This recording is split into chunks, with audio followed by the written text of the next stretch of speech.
This lecture is Women and the History of Science. It's going to be not only about how we see women, but also about different ways in which we can think about history itself and how we write history and tell stories about the past. And I'm going to start with my favourite quotation, I think, of all time.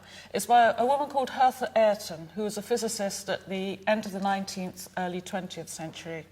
And she wrote, "I do not agree with sex being brought into science at all. The idea of woman and science is completely irrelevant. Either a woman is a good scientist or she is not." And for me, that's a very ideologically sound statement, and it's what I'd like to believe our current state of science is. I'm not at all sure, I'm not at all convinced that that actually is true now, but I'm not going to be analysing the current state of science.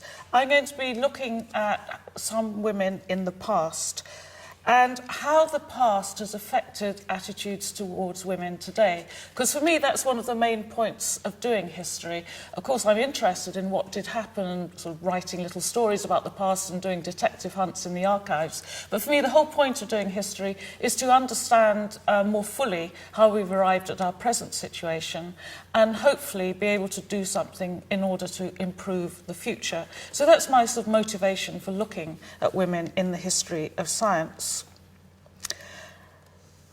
There certainly was discrimination against women in the past, whether there is or not now. And Hertha Ayrton herself is a good example. And I'm going to tell you a little bit about that, not just to do a biography of Hertha Ayrton, but to pick out some of the key features of her life that illustrate attitudes towards women in the past. And this is a picture of the chemistry laboratory at Girton. Girton was the first women's-only college at Cambridge, and it was founded in 1869, and Hertha Ayrton came here a few years later in 1876. But at that time, women still couldn't go to the laboratories of the major laboratories at the Cavendish belonging to Cambridge University, so the women's colleges had separate laboratories for the women. And Hertha Ayrton probably studied in this laboratory. Unsurprisingly, when centuries of tradition were overthrown and women first came to Cambridge, there was considerable opposition. And this is a rather satirical poem from Punch, the comic journal very famous in the 19th century. "The woman of the future shall be deeply read, that's certain, with all the education gained at Newnham or at Girton." Newnham and Girton were the two women's colleges at Cambridge. "She'll puzzle men in algebra with horrible quadratics, dynamics and the mysteries of higher mathematics."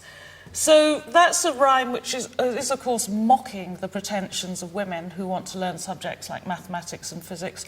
I think it's also expressing a certain amount of fear and trepidation on the part of the men. I mean, it is quite true that some of the women were considerably better than them at maths, and this was a source of consternation to some of the men. But it articulates a belief that was prevalent then, and I think to some extent still is now.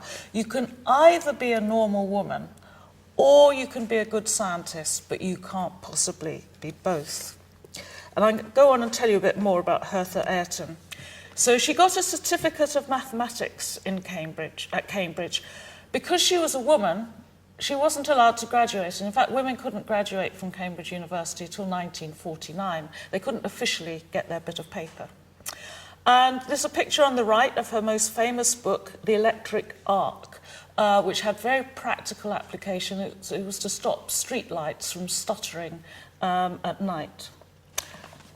And in 1902, she was proposed for fellowship of the Royal Society, which was the year the book, The Electric Arc, was published. But although she was proposed for fellowship, she was turned down on the grounds which might seem rather extraordinary now, that she was married.